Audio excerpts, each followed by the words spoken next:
assim como nós perdoamos a quem nos ofendeu. Será que todos os Pai Nossos que eu já rezei até hoje foram mentira? Será? Então, novamente.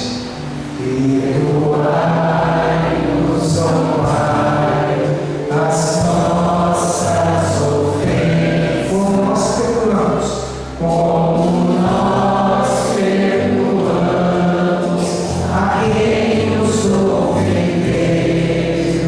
Só para encerrar. Perdoai-nos as nossas ofensas, como nós perdoamos a quem nos ofendeu. Amém.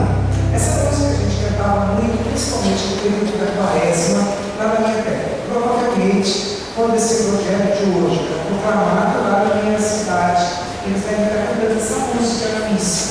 E aí, meus irmãos e minhas irmãs, a gente está muito medo no evangelho de hoje, chegar para Jesus e dizer assim: Senhor, eu sou teu servo, eu sou generoso, e eu quero ser diferente de muitas pessoas daquela época. Existia uma norma que dizia que você tinha direito de perdoar a pessoa 3 vezes. Depois eles transferiram essa norma para 7 vezes.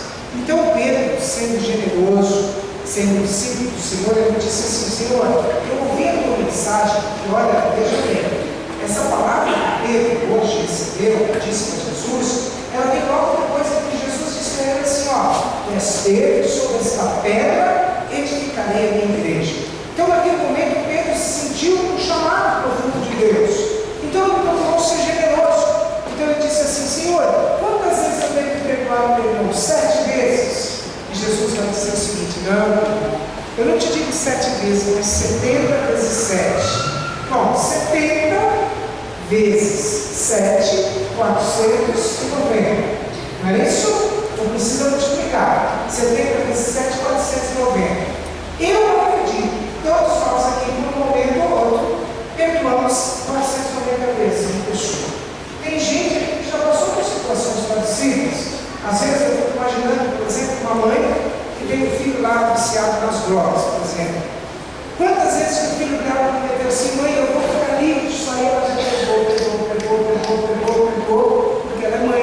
Mas por que ela perdoa tanto o filho que cometeu um erro, por exemplo, com as drogas? Porque na verdade a mãe, ela tem um amor incondicional. Algumas mães são ameba, né? Aquelas amebas que vão lá jogar no lixo, que a gente já viu na televisão essa semana. Umas são malucas, umas situações lá no cruzeiro, outra no lugar, que a gente viu que era situação de pobreza, que aconteceu na televisão, mas tem umas que são malucas, né? Pegam e colocam o filho no mundo para vir, não cuidam. Mas aquelas que vivem o amor e a vocação de serem mãe, com certeza elas vão fazer o quê? De tudo pela vida do filho, pelo contrário, elas vão, se possível for, elas vão até morrer pelo filho, elas vão dar a vida pelo filho. E é interessante que mãe, independente do filho ter um defeito ou não, ela sempre vai olhar para o filho e vai dizer assim: minha coisinha linda, vai fazer assim. Ela sempre vai dizer para o filho que ele é perfeito, que ele é um filho amoroso. E até difícil, de tanto amor que ela tem, ela dizer que o filho que tem defeito, ela quer exortar o filho. Às vezes dentro de casa até uma briga, porque o marido tem uma postura assim, mais exigente, às vezes, né? Às vezes é o contrário, mas às vezes o marido tem uma posição exigente, e aí ele briga com o filho, e a mulher, de uma certa forma, defende o filho. Por quê? Porque ela tem aquele jeito dele de ser. Passo a falar para vocês uma comparação bem diferente de Deus nesse momento desse mundo, né? Porque Deus, quando Ele olha para a nossa vida e olha para a história dos seres humanos, dos filhos dele, Ele tem aquele amor como se fosse o amor de uma mãe que acalenta os filhos, que coloca todos os filhos no braço. Então, dito isso, existe uma palavra que se chama ruptura. O que é ruptura? A pessoa rompeu o tendão, né? Verdade? Fez uma ruptura no tendão. Então, o que aconteceu? Ela vai ficar engessada durante muito tempo. E engessando aquele pé, ela vai ter que ficar mancando durante muito tempo. Depois, se não possível for, ela vai ter que fazer fisioterapia para consertar o pé que está machucado. E aí ela fez uma ruptura, rompeu alguma coisa. Uma pessoa teve uma ruptura de uma situação, ela teve uma ruptura, sei lá, no osso da perna, não sei lá que nome que a gente dá para isso, mas é uma ruptura. E a gente passa a vida inteira fazendo rupturas. A gente faz a ruptura no tendão e tem que ficar engessado. Mas o triste para Deus é quando a gente faz ruptura com os seres humanos, com os filhos de Deus. Porque Deus não fez ruptura nenhuma com você para ser dado nesse banco, e não importa quem você seja. Deus não fez ruptura, porque quando Jesus assumiu a nossa humanidade, Ele sabia da tua condição de pecador. Não pense você que você está aqui dentro dessa igreja é santo. Não pensemos nós que nós somos a última bolacha do pacote, porque o Padre já disse que a última bolacha é a mais quebrada do pacote. Mas quem nós somos? E Deus não faz ruptura conosco. E é bem interessante que quando nós, e eu digo para vocês isso hoje, por exemplo, eu me confessei, e aí eu me coloquei diante do Padre, falei dos meus pecados, falei da vergonha que eu tinha pelos meus pecados, por erro, e falei para mim, depois outra pessoa se confessou comigo, e eu disse que a gente não pode na vida se acostumar com pecados. Às vezes a gente passa pela vida inteira achando que é cristão e se acostumou com determinados pecados. Eu tenho uma aversão a você, e então já que eu tenho uma aversão a você, eu vou me conformar com essa aversão da minha vida inteira. E Deus não tem, na verdade, conformismo com o pecado, tanto que não tem conformismo, que Deus não fez ruptura. Ele mandou o seu único filho para que o filho descesse no inferno, tirasse o pecado que estava sobre cada um de nós, o jugo que estava sobre cada um de nós, para que nós tivéssemos vida. E eu, por dentro, tive o pecado do mundo. Então Jesus sabe da nossa condição, então eu me coloquei diante do Padre, o Padre me deu a absolvição, e naquele momento eu tenho a certeza que pecado arrependido é pecado remido, pecado arrependido é pecado absolvido. E quando nós recebemos a absolvição do pecado, e quando o Padre coloca a mão sobre a nossa cabeça, Ele está quebrando a ruptura que nós tínhamos com Deus, e nós nos reconciliamos com o Senhor. Então eu digo para vocês, Deus não faz rupturas conosco. E nós temos essa tendência de não ter de Deus.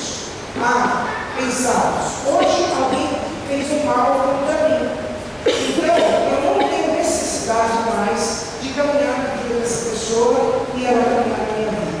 Então eu vou criar uma ruptura com essa pessoa, eu vou abandonar essa pessoa de vez, vou deixá-la isolada do meu coração, e eu vou perceber que esse distanciamento que eu provoquei na vida dessa pessoa comigo, esse distanciamento vai provocar um mal e uma chaga muito grande.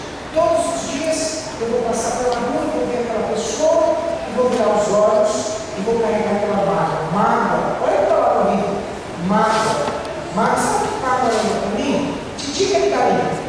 Não, lembra? Mágoa lembra para mim fel, coisa amarga. Não, mágoa lembra mancha roxa. Não, mágoa lembra dor. Mágoa lembra sofrimento.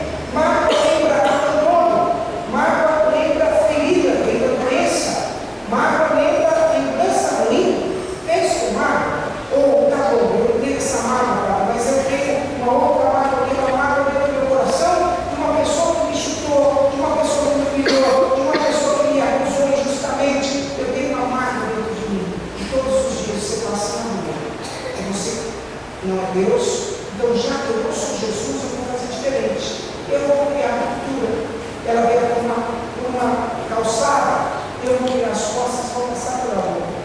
Sem perceber, você não tirou a sua vida da presença daquela pessoa, mas você magoou o teu coração.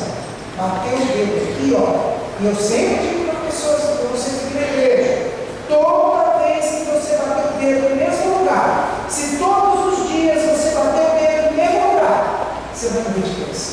Naquele pedaço do dedo. Mágoa, perigo. Todas as horas você bate o dedo ali no lugar só, e você causa em você o quê? Um mal-estar que vai se tornando você uma doença pessoal. Então Jesus vai dizer o seguinte: se eu, que assumi a humanidade, não criei rupturas com os seres humanos, com os filhos de Deus, significa que você que não perdoa, você que não ama o seu irmão, você que não perdoa 70 vezes 7, está em uma ruptura com Deus e precisa restaurar esse relacionamento. Porque o homem que tem Deus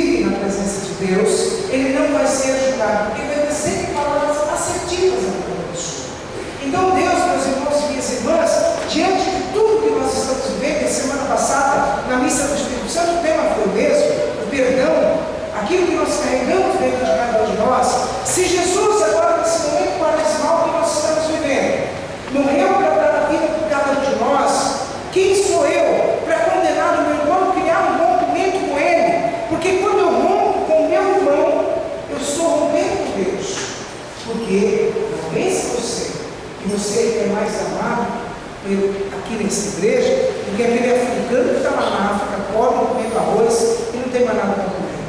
Não pensemos nós, meus irmãos e minhas irmãs, que o amor de Deus, ele é individual, mas ele não ama ninguém mais do que ninguém, porque para Deus não há distinção de pessoas, para Deus não há distinção, e eu não posso fazer distinção.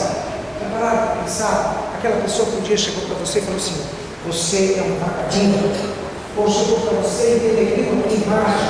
Já parou para pensar? Infeliz é o homem que humilha publicamente as pessoas. Infelizes somos nós que muitas vezes usamos do nosso julgamento ou da nossa autossuficiência para acharmos que somos mais importantes, que menosprezamos a pessoa que está do nosso lado.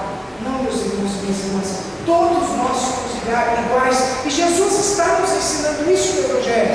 Se eu não perdoar meu irmão, o Senhor não me dá o seu perdão, porque Deus, Ele nunca vai te mandar para o inferno. Mas eu digo para vocês, volto a dizer sempre isso: céu e inferno são escolhas pessoais da vida de cada pessoa. Deus não vai mandar você para o inferno, mas eu não posso morrer com sentimentos mesquinhos dentro de mim, porque não tem lugar para coração sujo no céu. Eu não posso morrer com sentimentos vazios dentro de mim, porque não tem lugar para mim na presença de Deus. Por isso, meus irmãos e minhas irmãs, eu caminho. Isso tudo deve tocar o coração de vocês. 90% de nós um dia fomos machucados. 90% de nós um dia fomos manipulados. E eu passo a vida inteira remoendo dentro de mim o mal que me fizeram. Deus hoje te quer livre. Deus nos quer livres. E essa liberdade, vejam bem, eu sempre gosto de dizer, às vezes nós achamos que só nessa vida, só nesse momento da nossa história, a gente tem que perdoar ou não perdoa, mas lá no passado, meus irmãos e minhas irmãs, nós também carregamos marcas, né? Por isso que as